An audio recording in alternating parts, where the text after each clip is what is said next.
اس شخص کا نام ہے فخر عباس اور بظاہر یہ لگ رہا ہے کہ اس کا تعلق پاکستان آرمی سے ہے کیونکہ اس نے وردی پہنی ہوئی ہے پاک فوج کی، اور یہ ہے ہمارے اقرار الحسن صاحب۔ ان کا تو آپ کو بہت اچھی طرح پتہ ہے۔ بسم اللہ الرحمن الرحیم۔ السلام علیکم، میں ہوں سلیم نواز اور آپ دیکھ رہے ہیں ڈیلی نیوز ٹی وی۔ یہ دو کریکٹرز جو اس وقت آپ لوگوں کے سامنے ہی ہیں، آپ دیکھ رہے ہیں، ایک کا نام ہے فخر عباس اور ان کا نام ہے اقرار الحسن، جو کہ سرعام کا پروگرام کرتے ہیں ایئر وائی نیوز پر۔ ایئر وائی نیوز کے پروگرام میں آپ کو پتہ ہی ہوگا کہ اقرار الحسن زیادہ تر سٹنگ آپریشنز کرتے ہیں اور اس میں وہ کامیاب بھی ہو جاتے ہیں اور بہت بڑے بڑے سکینڈل انہوں نے ایکسپوز کیے ہیں، لیکن اس کے باوجود میں ان کی تھوڑی سی مخالفت کرتا ہوں، وہ میں آپ کو آگے جا کر بتاؤں گا۔ لیکن اس سے پہلے کل ہی اقرار الحسن نے اپنے ٹویٹر اکاؤنٹ سے ٹویٹ کیا اور بتایا، ٹیم سرعام نے پاک فوج کا جعلی میجر گرفتار کروا دیا۔ جعلی میجر SSG کمانڈو رہ چکا تھا۔ جعلی میجر اور اس کی ٹیم تاوان کے لیے لوگوں کو اغوا کرتی۔ سفاک اغواکاروں کے بہیمانہ تشدد کے تہلکہ خیز خفیہ ثبوت بھی ٹیم سرعام نے حاصل کر لیے۔ اس کے فوراً بعد اقرار الحسن نے ایک دوسرا ٹویٹ کیا اور اس ٹویٹ میں انہوں نے کیا کہا، ایک مرتبہ وہ بھی دیکھ لیجئے۔ پاک فوج کا نوکری سے غائب حاضر سروس SSG کمانڈو کراچی میں میجر بن کر اغوا برائے تاوان کی وارداتیں کر رہا تھا۔ اس پر ڈکیتی، ناجائز اسلحے کے 8 سے زائد مقدمات بھی تھے۔ ٹیم سرعام نے اسے پکڑ کر افواج پاکستان کے حوالے تو کر دیا، لیکن یہ ایک بڑا سوالیہ نشان ضرور ہے۔ یہ دو ٹویٹس کرنے تھے اور ایئر وائی نیوز پر ابھی خبر چلتی ہے اس حوالے سے کہ ٹیم سرعام نے ایک سٹنگ آپریشن کیا ہے اور اس میں ایک جعلی میجر کو ایکسپوز کیا ہے اور اس کو گرفتار کروایا ہے، اور یہ خبر ٹویٹ کی جاتی ہے اقرار الحسن کی جانب سے ٹویٹر پر، جس کے بعد جو ہمارے زیادہ محب وطن بنتے ہیں پاکستانی، وہ ٹوٹ پڑے کہ بھائی آپ کو ملک ریاض نظر نہیں آتا، آپ کو بحریہ ٹاؤن نظر نہیں آتا، آپ امیر زادوں کے خلاف کیوں بات نہیں کرتے، آپ پاکستان پیپلز پارٹی کے خلاف بات کیوں نہیں کرتے؟ یہ سوالات سارے کے سارے بالکل جائز ہے۔ سب سے پہلے تو میں آپ کو بتا دوں کہ اقرار الحسن، ایئر وائی نیوز اور پاکستان کا سارا میڈیا ملک ریاض اور بحریہ ٹاؤن کے خلاف کیوں آواز نہیں اٹھاتے؟ کیونکہ بحریہ ٹاؤن اور ملک ریاض میڈیا کو ایک بہت بڑی فنڈنگ کرتے ہیں۔ یہ نہیں کہ میڈیا کے اینکرز کو وہ پیسے دیتے ہیں، بلکہ میڈیا کے مالکان جو ہے، چینل مالکان جو ہے، ان کو پیسے دے کر خرید لیتے ہیں، لہٰذا ان کو اشتہارات بھی دیے جاتے ہیں اس سلسلے میں، جس کے بعد وہ اپنے اینکرز کو کہہ دیتے ہیں کہ یہ ہماری چینل کی پالیسی ہے، آپ نے ملک ریاض کے حوالے سے کوئی بات نہیں کرنی۔ اب بات کرتے ہیں اس سکینڈل کی۔ فخر عباس صاحب، جو کہ بظاہر لگ رہے ہیں کہ یہ آرمی کے کوئی میجر ہے یا کمانڈو ہے، اقرار الحسن کے مطابق یہ SSG کمانڈو ہے اور یہ غیر حاضر ہے اور حاضر سروس بھی ہے، اور اس کے باوجود یہ اس طرح کی حرکتیں کر رہے ہیں کراچی شہر میں۔ یہ اب مبینہ طور پر ہے، کنفرم نہیں کہا جا سکتا کہ یہ شخص واقعی فوجی ہے یا نہیں ہے، اس کا تعلق اسپیشل سروسز گروپ سے ہے یا نہیں ہے، ابھی یہ کلیئر ہونا باقی ہے۔ یہ شخص حراست میں ہے۔ اس سے پہلے بھی 8 مقدمات میں یہ شخص نامزد ہے، جس میں ڈکیتی، ناجائز اسلحہ اور اس کے علاوہ اغوا برائے تاوان۔ اس کا مین ٹارگٹ یہ ہوتا تھا کہ کراچی شہر کے اندر لوگوں کے کسی کے اوپر اگر پیسے وغیرہ ہوتے تھے، اس کو ریکوری کروانے کے لیے لوگ اس کو استعمال کرتے تھے، بجائے پولیس کے پاس جائے اپلیکیشنز دے، تو یہاں پر فاسٹ سروس ہوتی تھی تو یہ جناب ان کو اٹھا کر لاتے تھے، اس کے بعد ان کے اوپر تشدد کیا جاتا تھا، جس کے بعد ان کی ریکوری ہو جاتی تھی۔ تو یہ اچھی بات ہے، میں اس چیز کی تعریف کروں گا کہ اقرار الحسن نے ایک ادارے کی، پاکستان کے اہم ترین ادارے کی، جس کی بہت عزت ہے، جس کے اندر ڈسپلن کا بہت خیال رکھا جاتا ہے، جس کے بہت سخت قوانین ہیں۔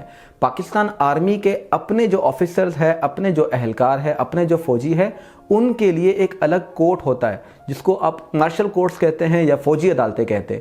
تو ان کے لیے ایک الگ قسم کا قانون ہے، جس میں وہاں پر ان کو بہت سارے SOPs کو، ڈسپلنز کو اور لا کو، رولز کو فالو کرنا ہوتا ہے۔ لیکن یہ شخص جو کہ باہر نکل کر، فوج سے باہر نکل کر فوج کو بدنام کر رہا ہے، یہ کسی بھی صورت میں، اگر یہ فوجی ہے یا فوج سے اس کا کوئی واسطہ ہے تو بھی یہ فوج کو بدنام کر رہا ہے، اور وہ فوج کس کی فوج ہے؟ میری، آپ کی، ہم سب لوگوں کی، اقرار الحسن کی، PTI والوں کی، پیپلز پارٹی کی، جمعیت علماء اسلام کی، تمام تر پاکستانیوں کی اپنی فوج ہے، جس پر ہمیں فخر ہے۔ اس فوج کو یہ بندہ بدنام کر رہا ہے۔ اب یہ فوجی ہے یا نہیں ہے، لیکن اس نے پاکستان کی فوج کے اوپر ایک داغ لگایا ہے۔ لیکن اب کچھ لوگ جو کہ فوج کی بغض کے اندر کچھ آگے چلے جاتے ہیں، 2 سٹیپ آگے چلے جاتے ہیں، کیونکہ ان کی روزی روٹی یا ان کے دماغ میں یہ لگایا ہوتا ہے، کسی نے چپ لگائی ہوتی ہے کہ بھائی آپ نے فوج کے خلاف ہی بات کرنی ہے، اگر آپ بات نہیں کریں گے تو آپ پاکستانی ہے ہی نہیں۔ ان کو یہ غلط فہمی ہے کہ بھائی اس شخص کے خلاف کسی قسم کی کوئی کارروائی نہیں ہوگی۔ میں آپ کو صرف اتنا کہوں گا کہ کبھی یوٹیوب پر جائے یا گوگل پر، بے شک اس ویڈیو کے بعد فوراً جائے اور وہاں پر لکھے بریگیڈیئر رضوان،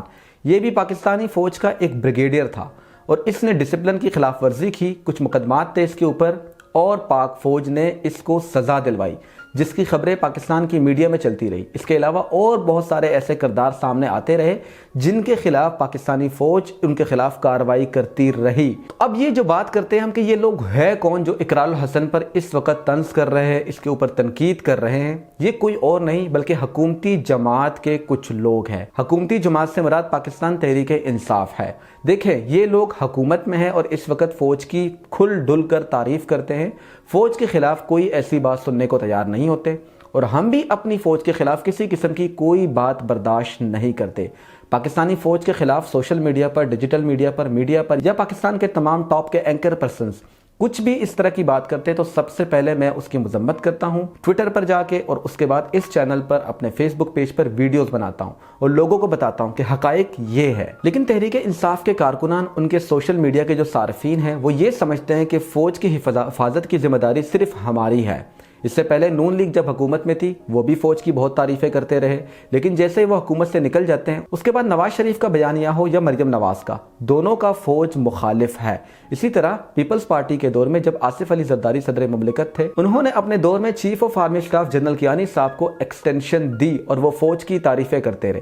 اس وقت عمران خان اور نواز شریف فوج کے خلاف تقاریر کرتے تھے، اس وقت بھی یوٹیوب پر موجود ہے۔ یہ ایک سیاسی گیم ہے۔ سیاست میں فوج کو لانا، فوج کو گھسیٹنا ایک غلط بات ہے۔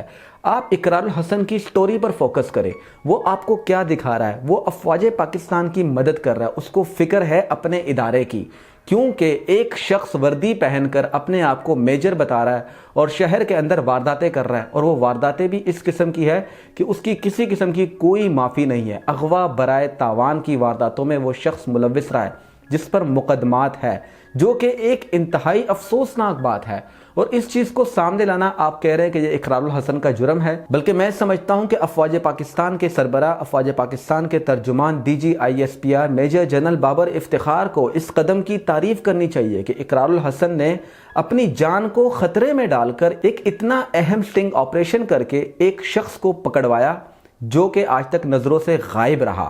اب اس کو فوج کے حوالے کر دیا گیا ہے، اور میں آپ کو یقین دلاتا ہوں کہ کچھ ہی عرصے میں اس شخص کی خبریں آئیں گی، اور جب یہ خبر آئے گی کہ اس کو کس قسم کی سزا ملی ہے وہ میں آپ کے ساتھ ویڈیو کے ذریعے ضرور شیئر کروں گا۔ ابھی تک اس حوالے سے افواج پاکستان کی جانب سے کسی قسم کا کوئی بیان سامنے نہیں آیا، اگر آیا تو وہ بھی آپ کے سامنے ضرور رکھیں گے۔ تو بجائے اس کے کہ آپ یہ سمجھیں کہ حب الوطنی کا ٹھیکہ صرف آپ نے اٹھایا ہوا ہے، تو یہ ایک انتہائی غلط بات ہے۔ پاکستان کا ہر شہری حب وطن ہے، پاکستان کا ہر شہری اپنی افواج کی عزت کرنا جانتا ہے اور عزت کرتا بھی ہے۔ تو ان لوگوں کے لیے جو اس طرح کی تنقید کرتے ہیں جس میں کسی قسم کا کوئی وزن نہیں ہوتا، ان کے لیے میں صرف دعا کر سکتا ہوں کہ اللہ پاک ان کو ہدایت دے۔ میری انفارمیشن اگر آپ کو پسند آئی ہے تو لائک کریں، چینل کو اگر ابھی تک آپ لوگوں نے سبسکرائب نہیں کیا تو سبسکرائب کریں، نوٹیفیکیشن کے آئیکن پر کلک کریں تاکہ آنے والی تمام ویڈیوز آپ کو ملتی رہے۔ اللہ حافظ۔ پاکستان ہمیشہ زندہ باد، پاک فوج پائندہ باد۔